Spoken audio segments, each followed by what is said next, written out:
Ministry of home affairs का एक नया ऑर्डर आया है 29 अप्रैल 2021 को, यानी कि आज। ये डिस्कस करते हैं क्या है इसमें नया, जानने के लिए आपके एग्ज़ाम के लिए और इन जनरल जो आज माहौल चल रहा है कोरोना का, उसमें आपको क्या क्या बातें पता होनी चाहिए। स्वागत है आपका कॉम्पिटिटिव बाबा में।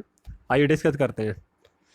देखिए, सबसे पहले तो ये आपको पता होना चाहिए कि order ministry of home affairs ने निकाला है 29 अप्रैल 2021 को। और ये डिस्कस करता है कि पिछला ऑर्डर जो 25 मार्च 2021 को आया था, जो कि 30 अप्रैल तक के लिए वैलिड था, इसके बाद ये नया ऑर्डर निकाला गया फॉर अ न्यू पीरियड। देखिए, ऑर्डर इस बात के ऊपर एम्फेसाइज करता है कि अनप्रेसिडेंटेड सर्च हो गया है कोविड-19 केसेस का। केसेस बहुत ज़्यादा बढ़ रहे हैं कोरोना के देश में। इसको लेकर के जो है नई एडवाइजरी इशू करी गई है। नई एडवाइजरी इशू करी गई है to all states and union territories. देखिए, इसमें कंटेनमेंट के ऊपर ज़्यादा फोकस है। कंटेनमेंट करके जो है कोरोना को कंट्रोल करने की कोशिश की जाएगी। देखिए, NDMA national disaster management act, disaster management act 2005 में आया था। इसके अंडर एक ये नेशनल डिसास्टर मैनेजमेंट अथॉरिटी बनाई गई थी। इसने डायरेक्शंस दिए हैं, इसके तहत जो है ये ऑर्डर इशू किया गया है। तो ये भी आपको पता होना चाहिए for your exam. This is also important कि NDMA एक्ट और ये अथॉरिटी क्या है। ये इस अथॉरिटी के बारे में भी आपको पढ़ना चाहिए, एग्जाम में ये भी पूछा जा सकता है, क्योंकि आजकल कोविड का ही टाइम चल रहा है। तो this authority, this statutory body becomes more important for the exam. आइए आगे चलते हैं। यूनियन होम सेक्रेटरी ने जो है ये ऑर्डर इशू करा है। कुछ खास खास बातें जान लेते हैं इसके बारे में। Understanding the virus transmission. देखिए, वायरस कैसे ट्रांसमिट हो रहा है, ये ऑर्डर बताता है कि virus is getting transmitted through the human host. Human host के थ्रू जो है ये स्प्रेड हो रहा है। इंसान से इंसान में ये फैल रहा है, एनिमल्स या बर्ड्स के थ्रू इसके अभी कोई प्रूफ नहीं है।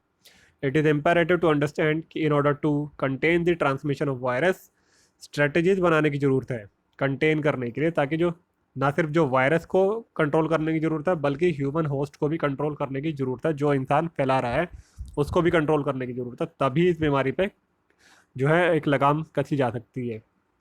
तो स्ट्रेटजीज यहाँ बताई गई है कि क्या स्ट्रेटजी लगाई जाएंगी जिसके तहत जो है इसे कंट्रोल किया जाएगा। सबसे पहले तो इंडिविजुअल एक्शन बताता है ये ऑर्डर कि मास्क पहनना है, डिस्टेंस रखना है 6 फीट का, 2 गज की दूरी 6 फीट का, सैनिटाइज करना है, हाथ धोने हैं बार बार, ये सारी चीज़ें हैं।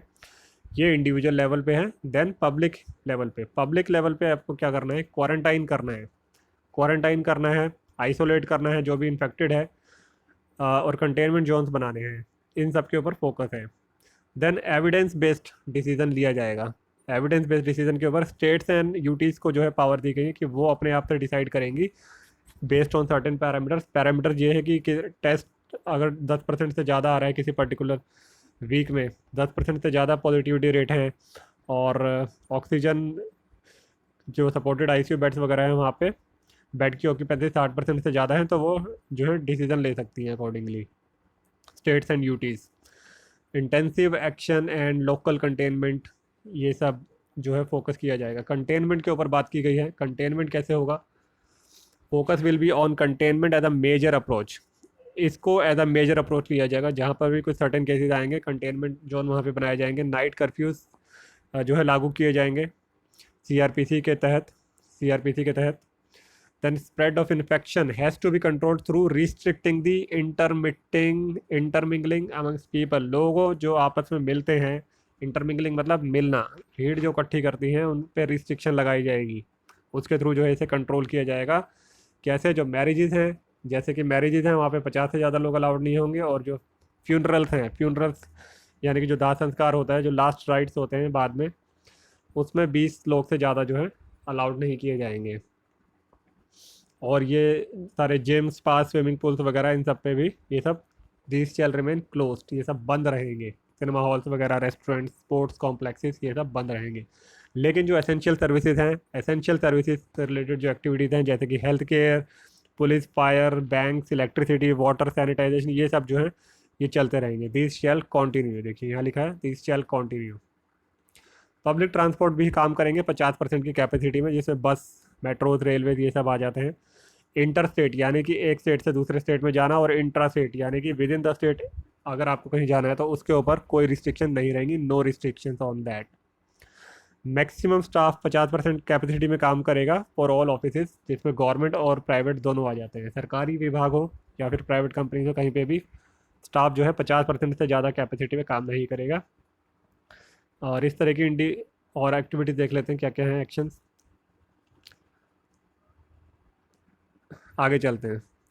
The restriction as about shall continue for a period of 14 days, 14 दिन के लिए ये सब लगाया गया है। और आगे चलते हैं, देखते हैं टेस्टिंग एंड सर्वेलेंस के ऊपर काफ़ी ज़्यादा फोकस किया गया है। टेस्ट करेंगे, ट्रैक करेंगे, ट्रीट करेंगे। टेस्ट करेंगे सबसे पहले, ट्रैक करेंगे उसको, पेशेंट को अगर किसी का पॉजिटिव आता है रिपोर्ट में, और उसको ट्रीट करेंगे, ठीक करेंगे, वैक्सीनेट करेंगे, दवाई उसको वैक्सीनेट करेंगे, इंजेक्शन लगाएंगे। तो इस तरह से जो है ट्रीटमेंट किया जाएगा। Ensure adequate testing, adequate testing पे ज़्यादा फोकस है, ज़्यादा से ज़्यादा टेस्टिंग होगी, डोर टू डोर जा करके टेस्टिंग की जाएगी। Testing of all clinically resembling cases, अगर किसी को कोई सिम्टम भी हैं, इन्फ्लुएंजा लाइक सिम्टम, किसी को कफ कोल्ड जुकाम जैसे सिम्टम्स हैं, उसको भी जो है टेस्ट किया जाएगा थ्रू RT-PCR। और ensuring compliance of Covid appropriate behaviour, appropriate behaviour इसमें वही सारी मास्क वगैरह, सैनिटाइज वगैरह, डिस्टेंस, सोशल डिस्टेंसिंग, ये सब आ जाएगा, उस पर फोकस किया जाएगा। क्लिनिकल मैनेजमेंट, हेल्थ इंफ्रास्ट्रक्चर जो है उसको इन्हेंस किया जाएगा, मैनेज किया जाएगा, ताकि ऑप्टिमम उसका यूज़ किया जा सके। गवर्नमेंट की, प्राइवेट की जो हेल्थ फैसिलिटीज़ हैं, जो भी सेंट्रल मिनिस्ट्रीज़ हैं, रेलवेज़ हैं, जितने भी टेम्प्रेरी हॉस्पिटल की जो फील्ड्स हैं, खाली जगह पड़ी हैं हॉस्पिटलों में, जो ज़मीन पड़ी हुई है, उस सबको यूज़ किया जाएगा मैक्सिमम से मैक्सिमम, ताकि बेड्स जो है यहाँ पे मुहैया कराया जा सके इन्फेक्टेड लोगों को, पेशेंट्स को। पीपल जो है होम आइसोलेशन के लिए भी इनकरेज किया जाएगा, जो लोग घर पे मैनेज किए जा सकते हैं उनको घर पे मैनेज किया जाएगा। और जो रेगुलर विजिट रहेंगी सर्वेलेंस टीम की, उनको घर जाके चेक करेंगी। आगे चलते हैं, देखते हैं।